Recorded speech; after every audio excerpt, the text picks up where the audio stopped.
Dan warsanipun para alim, para ulama, para kiai, wabil khusus jajaran pengurus Komite MTS Nurul Huda Pesanggerahan Kecamatan Paguyangan ingkang kula muliaken, Kepala MTS beserta jajaran Dewan Guru, karyawan, staf, keluarga besar Yayasan Nurul Huda Setuyo ingkang kula muliaken.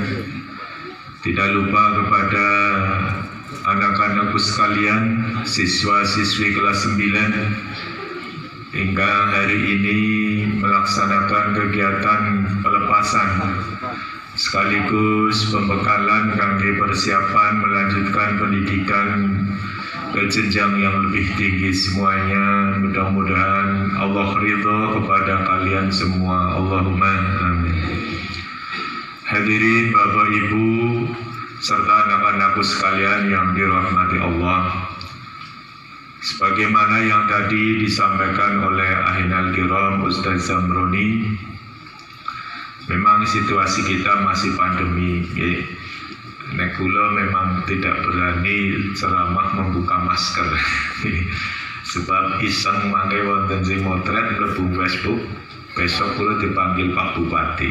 Jadi kula boten wonten. Teng pundi kemawon nggih, kecuali kula pidato teng lapangan sepak bola terus langkasi ngunjungi lah kula wonten. Apunten nggih, sing dereng kenal kula ya mungkin nek pun pandemi selesai pada silaturahmi ngene kula dadi weruh wajah kula kaya apa nggih. Pertama, terima kasih.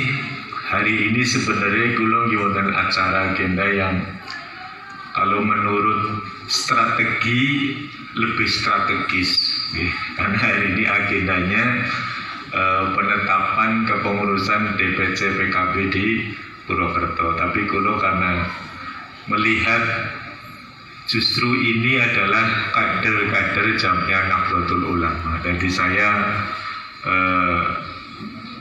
melegakan hati untuk tidak datang ke DPC, memilih ke sini. Walaupun ini bukan urusan saya kalau wilayah kabupaten, tapi kan kita ini Islam Nusantara. Nah, jadi Banyumas Brebes yang masih di Pulau Nusantara, Sang Gajah Mada dengan sumpah palapanipun. Jadi saya lebih punya kepentingan di sini daripada di DPC. Ya walaupun kalau nasib politiknya lebih condong mestinya ke DPC, tapi saya kan orang yang tidak harus. Jadi kalau melihat ini lebih berpotensi sekali. Untuk itu, agar anak-anakku sekalian paham jati dirinya, saya akan melantunkan satu mars yang tidak lengkap sampai pada kata Ibnu, yaitu Mares Ibnu IPP NU. Sudah kenal apa belum? Sudah. Anak-anak ya. Marilah ayo bareng-bareng. Ayo. Wahai pelajar Indonesia, siapkanlah barisanmu, bertekad bulat bersatu di bawah kibaran panji Ibnu. Nah, ini siswanya malah belum ngerti, belum makestan, tidak ada makestan di sini. Kalau di Banyumas itu kelas 2 wajib makestan. Wajib makestan. Siapapun sekolah di bawah LP Ma'arif, maka kelas 2 MTS wajib makestan. Kelas 2 SMA, Alia, SMK wajib lakmud, latihan kader muda. Jadi nanti anak-anak ini lulus ngerti, saya harus sekolah ke Ma'arif lagi gitu. Tidak sekolah nanti daftar ke Muhammadiyah, ya pulang Bandeng nanti dilarang ziarah kubur, tidak boleh kunut. Kalian nanti ilmu aswaja dan keilmuannya kan hilang, rusak parah. Gitu. Kan banyak anak-anak NU sekolahnya di Muhammadiyah Gili Sepur itu. Kandang telurnya Nahdlatul Ulama. Di situ akan dirusak pemikirannya. Tidak boleh ziarah kubur, tidak boleh baca kunut, tidak boleh usoli, tidak boleh tawasul. Apa yang sudah diperoleh di MTS ini akan dihabisi semuanya. Dan kalian harus tahu, di sana dididik peluncur-peluncur untuk merekrut calon siswa baru. Saya tahu persis, karena pernah ke Keranggan mencari murid, saya tangkap orang itu. Duduk, ini kandang NU di sini. Tidak usah nyari-nyari yang seperti itu. Kalau masuk ke sama-sama Matahari silakan, tapi ini kan rumahnya orang global berbintang 9. Gitu. Nek kulo teng Keranggan waktu baru bertiang singgaya niku, lare-lare singgaya niku. Karena itu akan merusak akidah Ahlus Sunnah wal Jamaah An-Nahdiyah.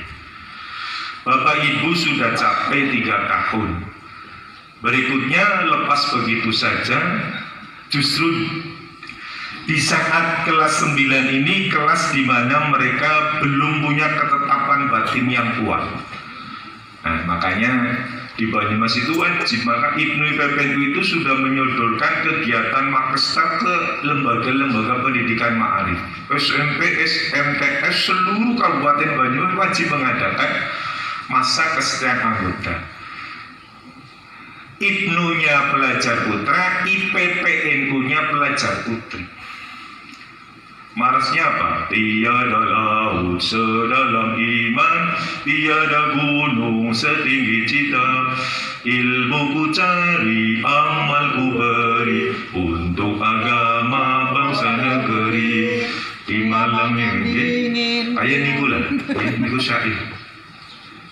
Jadi, wahai pelajar Indonesia, siapkanlah barisanmu, bertekad bulat bersatu di bawah kibaran Panji Ibnu. Karena simbol Ibnu itu bulat. Simbolnya bulat, lambangnya bunder. Bertekad bulat bersatu di bawah kibaran Panji Ibnu. Apa ini penting? Sangat penting. Hadratus Syekh Basim Asy'ari niku badhe damel NU mondok dulu 15 tahun di Mekah, 7 tahun di Madinah, 8 tahun. Kondur dipanggil lagi oleh kesyarifan waktu itu masih Hijaz. Belum ada Raja Saud, belum ada kerajaan Arab Saudi. Basim sudah mondok di sana, Kondur dipanggil lagi ke sana.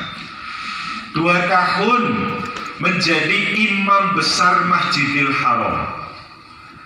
Kenapa saya kuat sampai mati akan terus berada di jaringan Jamiah Nahdlatul Ulama?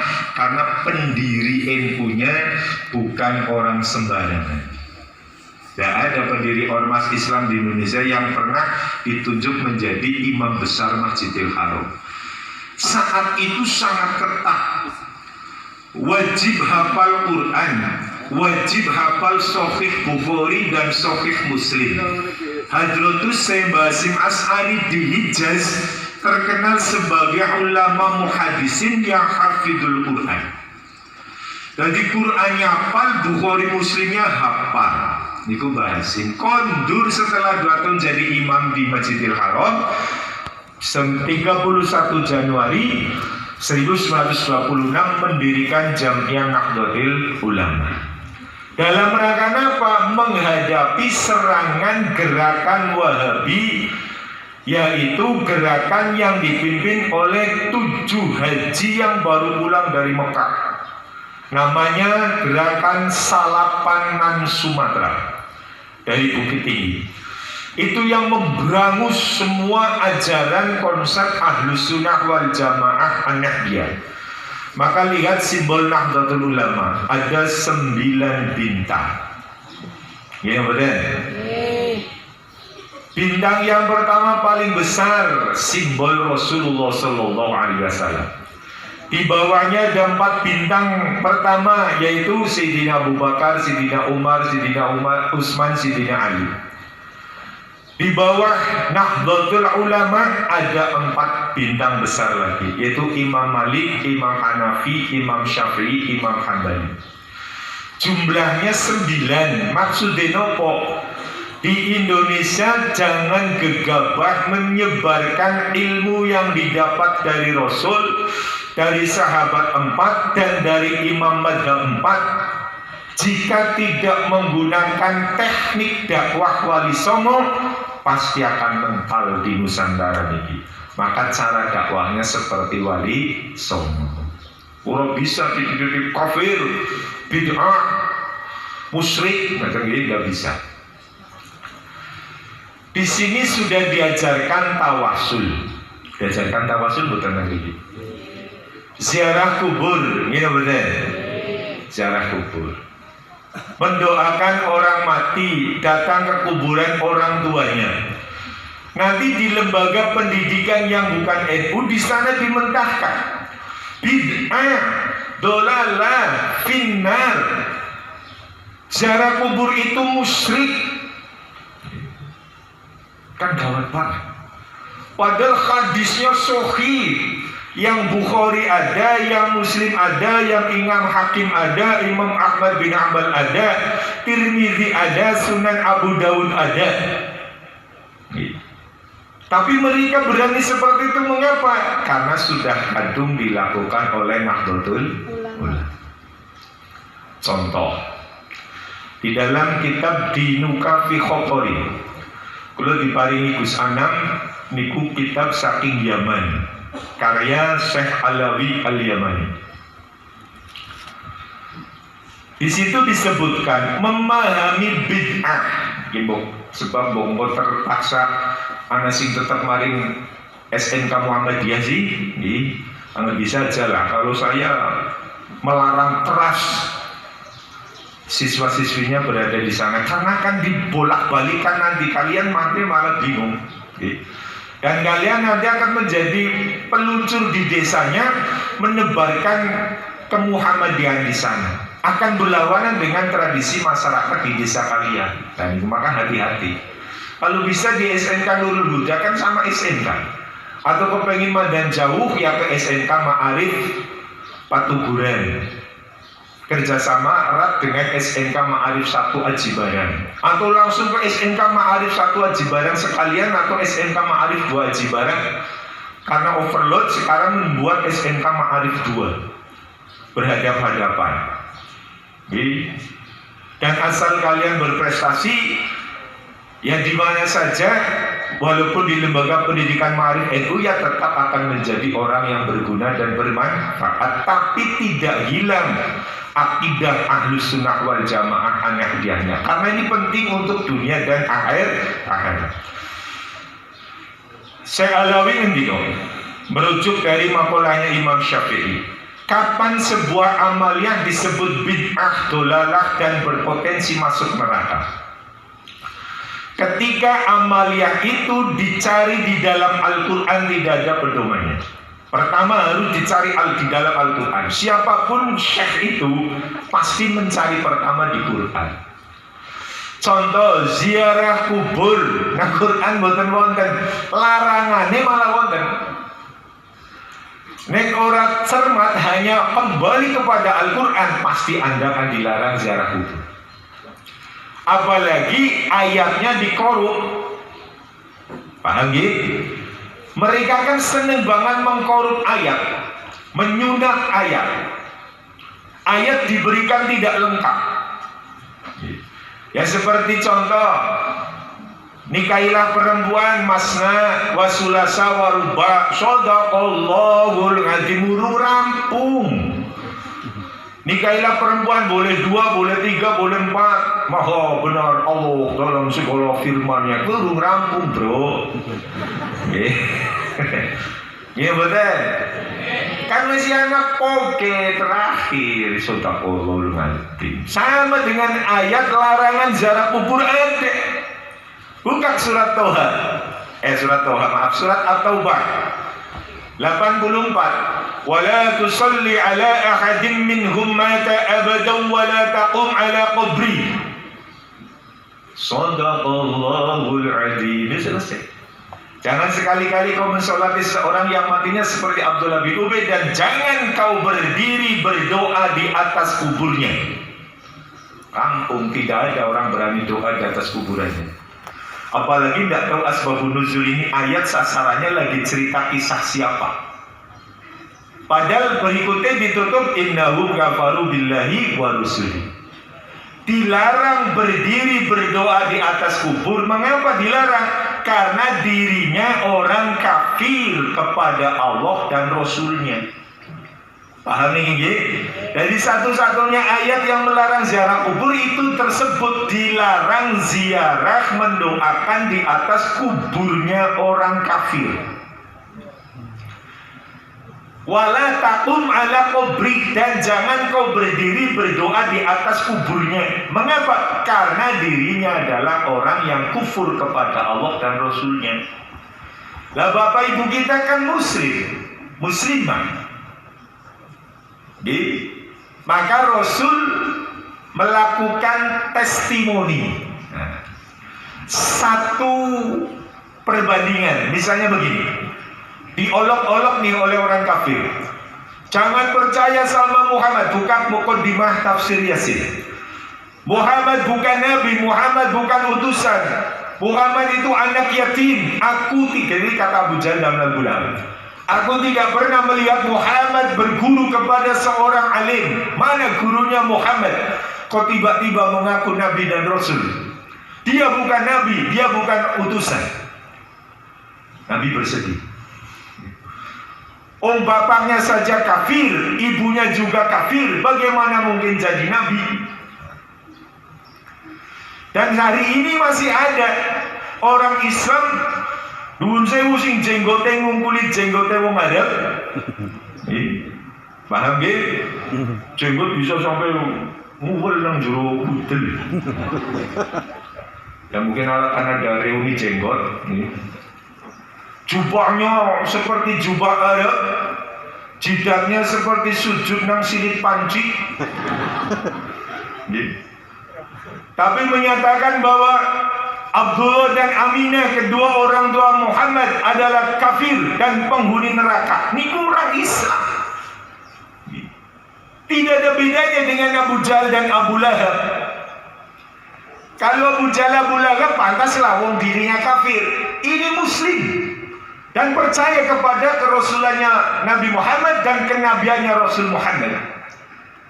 Tapi tega banget menyatakan Abdullah dan Aminah dua-duanya kafir masuk neraka. Maka dengan olok-olok itu Rasul menangis di hadapan Allah. Para sahabat terbengong melihat kejadian yang belum pernah disaksikan. Sebegitunya Rasul menangis. Selesai menangis ditanya oleh para sahabat, "Ya Rasulullah, ada pergerangan engkau menangis tidak seperti biasanya?" Aku menangis karena dua perkara. Ini yang pertama, ini yang sering dilencengkan oleh MTA, oleh teman-teman kita dari Salafi Wahabi, oleh teman-teman kita dari Muhammadiyah. Salah memahami. Pertama kata Nabi, aku baru saja meminta izin kepada Robku agar aku diizinkan meminta ampun untuk ibuku. Lihat kalimatnya, meminta izin. Agar aku diizinkan meminta ampun untuk ibuku. Dan ternyata Allah tidak mengizinkan. Almarhum Kiai Sukino di dalam TV MTA menyatakan Allah saja menolak permohonan ampunan Rasul untuk ibunya. Padahal bukan ditolak, tidak diizinkan. Maka bagaimana mungkin kita bisa mendoakan orang tua kita? Nabi Muhammad saja ditolak oleh Allah. Maka segera tinggalkan kebiasaan 7 hari 40 100 haul nyewu tetek bengek. Lah ini di mana ada kata menolak? Tidak ada, Pak. Tidak diizinkan. Contoh yang paling gamblang. Siswa kelas 9 pada saat sekolah normal misalnya. Dulu waktu masih kelas 7. Begitu berangkat sampai pintu gerbang setengah 8 sudah ditutup karena masuk jam 7. Tidak diizinkan masuk. Berarti masih siswa berikutnya apa bukan? Masih. Ketika besok jam 7 kurang 5 masuk, diizinkan apa tidak? Diizinkan. Beda dengan ditolak. Bukan siswa sini kok masuk ke sini, ya ditolak. Gitu betul? Beda antara ditolak dengan tidak diizinkan. Tidak diizinkan Rasul meminta ampun untuk ibunya. Syekh Alawi Al-Yamani di dalam Not kitab niku Dinu Kafi Khotori menyampaikan bahwa telah aku kumpulkan seluruh ulama muhadisin di Yaman di tempatku tinggal. Semua ahli hadis menyatakan alasan Allah tidak mengizinkan Rasulnya memohon ampun untuk ibunya karena ibunya Rasulullah tidak punya dosa. Pun paham? Bukan ditolak, bukan usah disunang ngapunten wong ibune panjenengan boten kagungan dosa napa-napa. Bahasa Jawane kaya niku. Bahasa Arab ya tuku kitabe. Lah kok di Arab no dijawab kan induk gawe ini di pandemi berkerumune kesuwen jare Ki Zamroni. Niki sing pandang nomor wingi kula teng Sirampok teng SMK Ma'arif 2R3. Tempatnya sempit banget, kumpul-kumpulan. Ora pada maskeran belas. Belum maskeran dewe, kalau tak bubut kali beli lah. Tapi kalau sih yakin orang anak corona nih, karena rata-rata para petani, orang yang tidak berinteraksi dengan Jakarta dan zona merah, ya insya Allah tidak ada. Di sini BKI motor deteksi ngambun ini, dan ini langkah corona gigal ya kayaknya. Udah kemana-mana pakai bapak ini. Wedi mati utuh. Wedi mbok coronane orang mati yang orang nggak wakie. Jadi kulo orang wedi mati, wedi mbok coronane orang mati. Lah kan Indonesia orang mengandung alkohol. Jadi Indonesia kulo mengandung alkohol sholat ora sah. Malah dila-dila mabok lah ya. Tapi kudat gila alkoholnya kelek nggih. Wah di botol mawon mangke tak dol.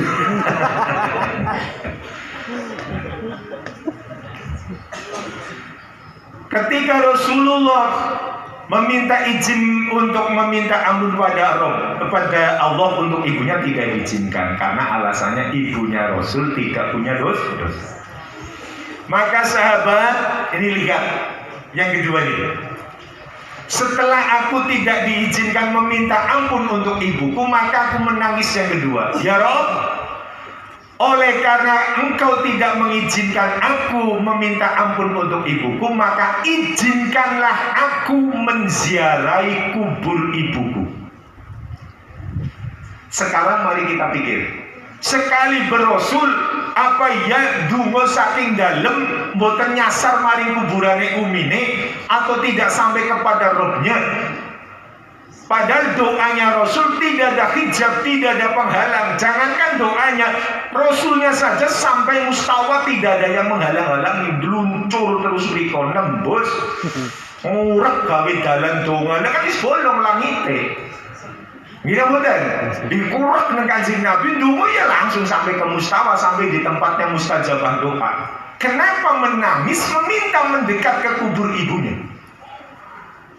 Satu, agar Rasul tahu bahwa ibu dan masyarakat tahu bahwa ibunya Rasul bukan kafir. Karena apa? Di surat At-Taubah 84 yang dilarang kuburan untuk diziarahi adalah kuburannya orang kafir. Maka Rasul menggunakan strategi politik cara sedikit untuk menghantam orang-orang kafir dengan meminta izin menziarahi kubur ibunya. Kalau saya diizinkan ziarah ke kubur ibu saya, berarti mentahlah tuduhan mereka. Ternyata Jibril turun dan Allah mengizinkan Rasul menziarahi kubur ibunya. Buka kitab Birrul Walidain karya Syekh Ali Ahmad Ashura. Beliau mencatat satu hadis, setelah Rasul diizinkan ziarah kubur ke makam ibunya, maka aku lakukan ziarah kubur fi kulli yaumil jum'ah marotan. Setiap hari Jumat sekali aku mendatangi kubur ibunya. Nah, tangisan Rasul yang dua ini berada di Sahih Muslim yang mengizinkan Rasulullah ziarah ke kubur ibunya Allah Subhanahu. Kenapa di akhir zaman banyak orang yang katanya fasih Quran dan hafal hadis menyatakan ziarah kubur bid'ah? Dari mana dasar ziarah kubur bid'ah? Wong Rasul saja yang mengizinkan adalah Allah. Buka lagi Sahih Muslim, Rasul setiap pagi menjelang Bilal bin Rabah adzan sudah berada di kuburan Baqi. sebelah Masjid Nabawi. Setiap pagi sebelum Bilal bin Rabah adzan subuh sudah berdoa di atas kuburan Baqi. Allahumma fir li ahlil Baqi al-Gharqad, ya Allah ampunilah seluruh penghuni kuburan Baqi al-Gharqad. Di dalam Sahih Muslim dari Aisyah. Ini menunjukkan bahwa apa yang diamalkan, dipraktekkan oleh Jamiah Nahdlatul Ulama sebagai pengusung Ahlus Sunnah wal Jamaah tidak mendapatkan unsur bid'ah sedikit pun, tidak ada. Nah, tapi ketika nanti anak-anakku sekalian geser ke sekolahan yang apa-apa bid'ah, apa-apa musyrik, akan dimentahkan di sana. Maka hati-hati. Hati-hati. Kalau masih ada sekolahan ma'arif atau sekolah yang berada di lembaga pendidikan ma'arif Nahdlatul Ulama, alangkah mulianya anak-anakku sekalian lanjut ke jenjang pendidikan yang masih berada di bawah naungan lembaga pendidikan ma'arif. Kasihan orang tua kalian. Nanti jelas ini sudah banyak yang terjadi. Baru kelas 2 sudah mulai menentang Pak, Mak, disuruh sami tunggina, urusan matang bolo, urusan macani perjanjian. Itu sudah banyak terjadi. Kalian kira-kira kalau dilarang oleh guru agamanya untuk tidak baca al-barjanji, nurut apa gimana? Tidak usah baca al-barjanji, kayaknya nurut, wong selama ini juga orang maca. Ini betul?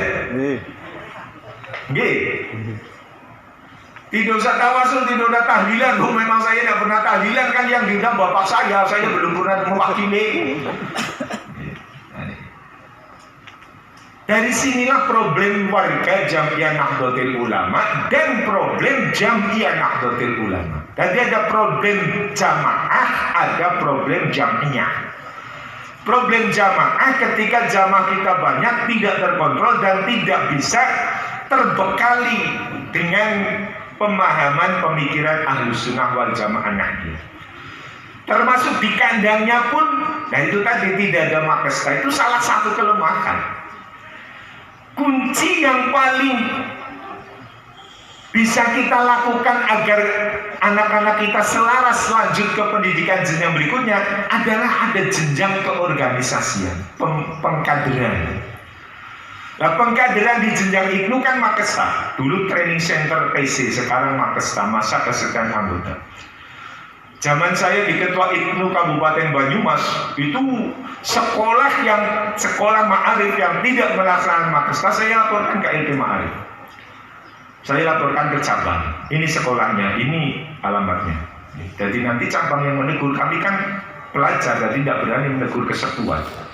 Akhirnya terjadi sinergi MOU kerjasama LP Ma'arif PC dengan PC Ibnu Kabupaten Banyumas waktu itu, bahwa semua sekolah di bawah lembaga pendidikan Ma'arif NU Kabupaten Banyumas wajib melaksanakan jenjang pengkaderan organisasi Ibnu IPPN.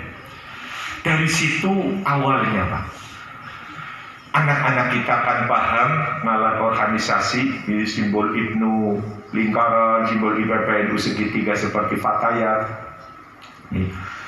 Dari situlah akan membentuk dan mengarahkan anak-anak kita. 150 ini kan berpotensi menjadi kader Nahdliyin. Gitu betul? Berpotensi untuk melanjutkan estafet perjuangan Jamiah Nahdlatul Ulama. Nah, maka kepada anak-anakku, kalau juga tidak ada sekolahan ma'arif lah, keterpaksaan.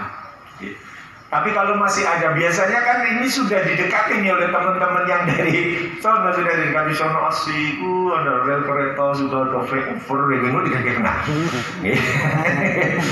Dulu di sono sekolah jalannya sudah tingkat, macam-macam. Untuk gratis ini bahkan ada diberi HP. Nggak tahu ini sudah program itu masih dijalankan apa belum. Sudah di kerangkan itu diiming-imingi masuk sana dapat HP. Dan siapa orang yang nggak kepengen di Ma'arif malah disita HP-nya. Di sana malah diberi HP, coba bayangkan. Bagaimana tuh perawanannya? Nah ini tinggal taruhannya adalah kekuatan akidah Ahlus Sunnah wal Jamaah kita. Apakah kita akan merebut bahagia dunia top, niscaya di akhirat, Niscaya niku kenapa? Sebab dari tadi tuh Kanjeng Nabi kok sampai menangis. Karena ternyata Rasul jauh-jauh sudah ngendika, mal mayyitu fi qabri. Siapapun itu mayit kalau sudah dimakamkan di dalam kuburan, dipendem dalam kuburan, yang tadiru dakwatan. Siapapun pasti ngarep-arep donga. Walaupun itu ibunya Kanjeng Nabi, tetap ngarep-arep donga. Maka Rasul menangis. Walaupun itu syuhada, yang makam syuhada Uhud, Rasul setahun sekali, kata Imam Ahmad bin Hanbal di dalam musnadnya, setahun sekali mendatangi kuburan syuhada perang Uhud. Syuhada itu wajib surganya. Dan hadiah anugerah cara Pak Kepala tadi, anugerah yang paling hebat diberikan oleh Allah kepada syuhada, para pejuang yang mati syahid, adalah surga. Rasul setiap bulan Muharram datang menyengajakan diri, datang dari rumah ke makam saudara Uhud. Di sana berdiri di atas pusara paman beliau Sayyidina Hamzah dengan membaca surat Ar-Ra'd ayat 24. Salamun alaikum bima sabartum. Coba lihat undian kalimat ayat ini. Salamun alaikum, keselamatan semoga tetap pada mereka, para syuhada. Kanjeng Nabi kok apa ndak tahu kalau syuhada itu ahli surga? Kok masih didoakan selamat? Karena sudah ngendiko, siapapun yang mati kalau dikubur menunggu-nunggu doa. Hadis riwayat Imam Hakim dari Abu Bakar Siddiq radhiyallahu anhu. Dari sinilah betapa pentingnya kita memahami kata bid'ah. Di Quran sudah tidak ditemukan tentang ziarah kubur, tapi larangan ada, tapi kepada kuburan orang kafir. Cari di sunnah. Kalau di Quran sudah tidak ditemukan, cari di sunnah. Sunnah ada 3. Jangan dipahami sunnah itu qala Rasulullah sallallahu alaihi wasallam itu adalah sunnah. Bukan. Sunnah itu 3. 1, aulia. Setiap yang diindikakan Rasul berbentuk perintah kok kita lakukan berarti menjalankan sunnah. Terus fi'liyah. Biasanya kalau sunnah fi'liyah kebanyakan hadisnya kana. Karena Nabi sallallahu alaihi wasallam yazuru qatla Uhudin fi kulli khaulin. Itu hadis fi'liyah.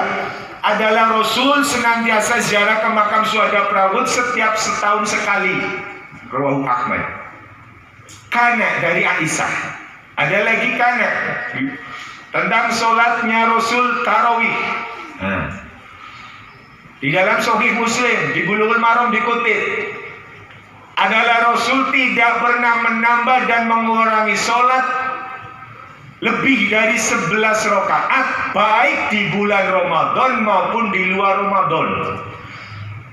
Jadi kalau ada orang yang sholat tarawihnya 11 dengan witir, maka setelah Ramadan usia niku kudu disolati terus. Kan hadisnya baik di bulan Ramadan dan di luar Ramadan. Mereka kan tidak tahu bahwa ini bukan hadis tarawih, tapi hadis qiyamul lailnya Rasul yang ditutup dengan witir setiap malam baik di Ramadan maupun luar Ramadan, jumlahnya 11.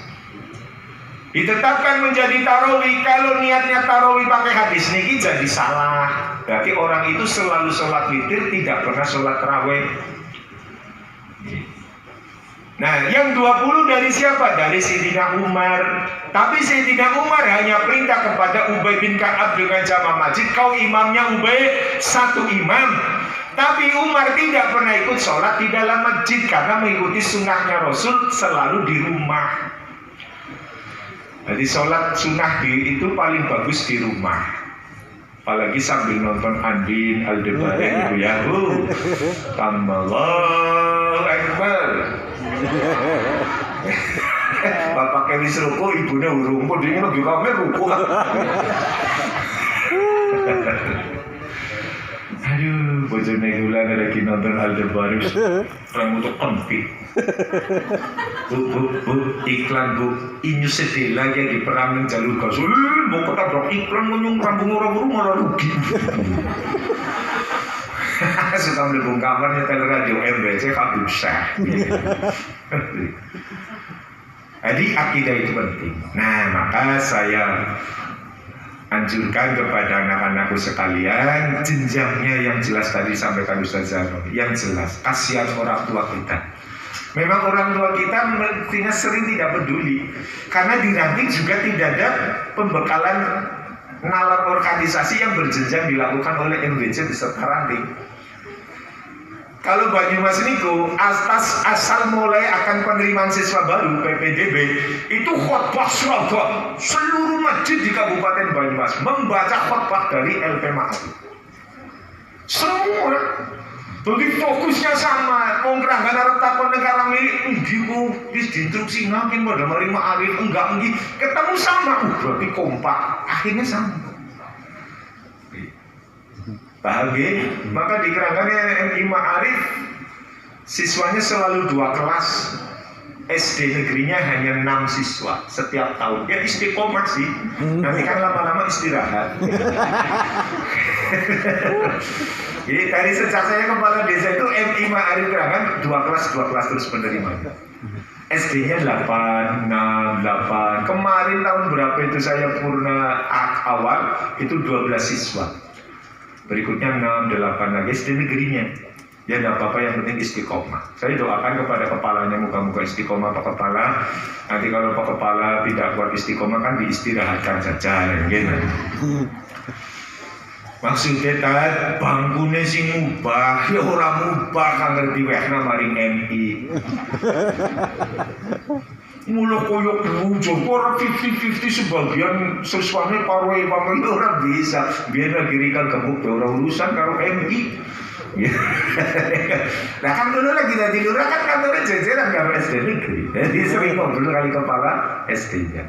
Ya karena sama-sama NU kan bisa guyung gayang. Kalau lagi seruput kopi aman ini. Yang kedua anak-anakku sekalian, Syekh Asadili ngendikakan banyak sekali orang yang gagal sukses akibat mereka hanya bisa memahami dan melakukan 7 hal, tapi gagal di 7 hal yang lain.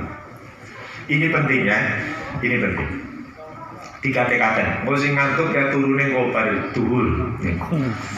Pertama kata beliau, seharusnya jika ingin sukses niku melakukan proses di dalam benak hati dan pikirannya bil khaufi didampingi dengan bil hadri. Kebanyakan orang akhir zaman bil khaufi dunal hadar. Pada konsep benak hati dan pikirannya punya rasa takut. Takut mbok dadi wong sing uripe ora sukses. Gini apa betul?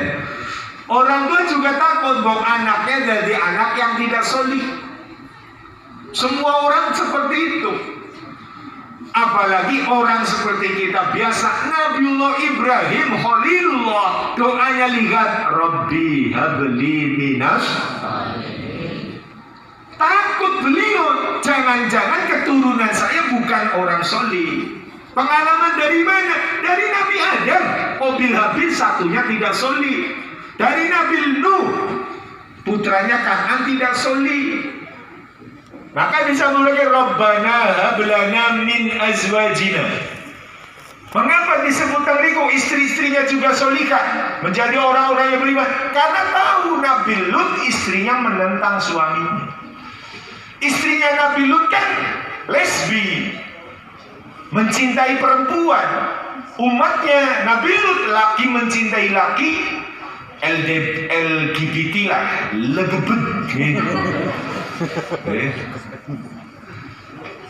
Lesbi, gay, biseksual dan transseksual. Sehingga terjadilah konflik dalam benaknya Nabiullah Ibrahim alaihissalam. Dari konflik batin itu muncul ungkapan doa, Rabbi habli minas sholihin. Haufun. Tapi Nabi Ibrahim bil khaufi bil hadari. Dengan cara apa? Meninggalkan perkara yang menjadikan anak saya tidak solih. Meninggalkan perkara yang menjadikan kita tidak sukses. Maka kalau nanti sudah mulai di SMK, SMA atau di aliyah, nomor satu ini jadi perhatian. Kebanyakan kalau baru masuk niku leha-leha, senengnya dolanan, belajarnya tidak serius, menyesal di kelas 3-nya. Prestasinya melorot. Karena apa? Di kelas 1 tidak mulai mengukir prestasi. Karena memang situasi sih beda sekali. Kalau zaman kita bapak ibu guru pada sekolah kan tidak ada HP, gini betul. Dan sekarang masya Allah, saya kata Pak, anak saya itu sudah rembukan keluarga, tidak akan pernah ada HP kecuali sudah lulus SMA. Baru pekulo sukses yang sekarang di UIN Jogja, sukses lulus SMA Takhasus Wonosobo baru diberi HP. Silakan untuk mencari di internet kuliah di mana. Baru dikasih HP lulus SMA. Dan sekarang sekolahnya daring, adiknya yang baru masuk SMK harus daringnya dibelikan HP. Kakaknya yang jepatut. Dulu Fatimah nggak boleh pegang HP sekarang. Nah itu. Ya karena alamnya berbeda. Saya menerangkan kepada kakaknya kan harus hati-hati juga. Coba repotnya seperti apa kalau adik Fatimah tidak dikasih HP. Iya sih Pak, tapi zamanku jadi begini ya kayak gitu. Pastinya Fatimah lulusnya menunggu corona saja kayak gitu, malah kayak begini. Jadi dapat HP sebelum lulus SMA. Apa anak saya bodoh enggak? Dia punya HP dari MI, SMP, SMA. Anda punya HP. Apa bodoh enggak masuk UIN pakai prestasi, nilai, rapot, lolos. Maka tidak membayar. Apa jadi alasan menjadi bodoh enggak? Karena kebetulan anak saya seperti bapaknya. Lainnya seperti tangganya kan yang curiga. Maksudnya apa? Kutu buku. Kalau lagi membaca harus di-stop oleh orang tuanya. Fatimah sudah 2 jam tidak boleh lebih. Anak saya itu tidak boleh lebih baca 2 jam karena kornea mata tidak kuat. Berhenti. Keluar dari kamar. Lihat yang hijau-hijau. Melihat hijau-hijau. Kadang-kadang dengar rumah ngelona, tuh melihatnya ke kaca, ya kan temboknya warnanya hijau, katanya lihat yang hijau-hijau daun, yang seger, lompong, selada, kangkung, gitu. Kalau begitu ke warung saja, nih warung, sebelum selada ini selada abang, gitu. Mantap payu-payu. Gitu. Tapi dengan situasi seperti ini maka dekat ketetapan keluarga harus mau tidak mau. Apalagi yang SMK, MI anak saya yang ketiga kelas 4-nya harus pegang HP. Walaupun kalau yang MI kan begitu selesai dari langsung cabut oleh ibunya ketat. Selesai belum? Anjali sudah Bang, sudah Bu, cabut langsung. Dan bisa HP kok dipegang sudah selesai daringnya tidak ada dalam rumah kami, tidak boleh. Ketat. Tujuannya apa? Bukan melarang satu nanti mamba pikirannya terfokus pada itu. Wong saya sebelum 2021 ini kan aktivis medsos. Bahkan sering komentar di YouTube dengan KBN Nusantara. Tapi per 1 Januari 2021 saya sudah bercerai dengan Samsung. Bercerai dengan HP Android. Rasanya pikirannya nyaman Pak, Masya Allah. Tapi ngentong-tong aku manganin berbel, aku fokus sama panganan gitu. Dan sekarang saya sudah menulis 3 buku hanya dengan tidak melakukan aktivitas dunia maya. Saya kan grupnya 17 grup. Kalau dibiarkan HP 5 menit saja sudah berapa? Udah saya puyeng. Sekarang Masya Allah nikmat sekali. Sekarang saya buta blik, Banyumas sedang terjadi seperti apa? Tidak ngerti sama sekali. Tadinya saya kan aktivis alun-alun, ketika ada sesuatu yang lenceng, gerakan tombol nomor tak kumpul, kita orasi. Sekarang saya nggak ngerti apa-apa. Banyumas mau jadi Brebes ya saya nggak ngerti. Mau jadi Cilacap saya nggak ngerti sama sekali. Indonesia lagi seperti apa? Tidak ngerti, buta blik. Artinya saya bagaimana cepat mengkaji Al-Quran, mencari rumus-rumus Al-Quran. Sekarang saya lagi mempelajari itu. Jadi fokus. Dulu yang deres, tapi kan sampingnya HP. Bismillahirrahmanirrahim. Shadaqallahul azim. bismillah langsung takon. Jadi ketika kita takut tidak sukses, maka hindari perkara yang menjadikan kita tidak sukses. Batasi bergaul. Tidak mungkin saya melarang anak-anakku memegang HP. Tidak mungkin, wong yang memberikan bukan saya. Tapi batasi. Batasi. Manfaatnya banyak-banyak kalau memang digunakan untuk yang bermanfaat. Mudaratnya banyak-banyak sekali kalau kita memang menikmati kemudorotan yang ada di HP. Ya betul. Yang kedua, birrojai dunat tolabi. Kebanyakan orang akhir zaman itu punya cita-cita, harapan hidup, tapi tidak mencarikan jalan menuju cita-cita itu. Cita-cita itu dibangun sejak hari ini. Karena SMP belum bisa menuju ke arah cita-cita. Nanti kalau sudah di SMA, SMK, aliyah, kalian harus tahu bahwa di SMA tidak mungkin lulus SMA bisa melakukan aktivitas yang bisa memproduksi fulus, tidak bisa. Lulusan SMA paling tidak harus melanjutkan